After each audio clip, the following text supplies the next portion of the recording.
16న అమరావతికి bill Gates రానున్నారు. Gates foundation సహకారంతో ఏపీలో చేపట్టిన ప్రాజెక్టు విస్తరణపై చర్చించనున్నారు. మరోవైపు వైసీపీ విధ్వంసం నుంచి కోలుకోవాలంటే ఇంకా సమయం పడుతుందన్నారు సీఎం చంద్రబాబు. 16న ఏపీకి బిల్ గేట్స్ రానున్నారు. CM Chandrababu, deputy CM Pawan Kalyan, మంత్రి లోకేష్ తో సమావేశం కానున్నారు. గేట్స్ ఫౌండేషన్ సహకారంతో విద్య, వైద్యం, వ్యవసాయ రంగాల్లో ఏపీ ప్రభుత్వం చేపట్టిన ప్రాజెక్టుల్ని మరింత విస్తరించే అంశంపై చర్చించనున్నారు.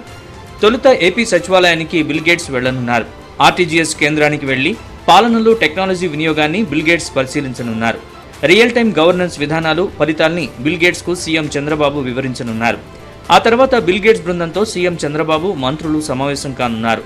స్వర్ణాంధ్ర విజన్ 2047 లక్ష్యాలు, ప్రజారోగ్యం, వ్యవసాయం, విద్యా రంగాల్లో చేపట్టిన సంస్కరణలపై సీఎం చంద్రబాబు ప్రజెంటేషన్ ఇవ్వనున్నారు.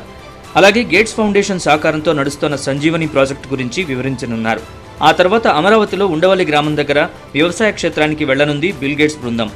అక్కడ డ్రోన్లు, ఏఐ టెక్నాలజీ సహకారంతో చేపట్టే సాగు విధానాన్ని బిల్ గేట్స్ పరిశీలించనున్నారు.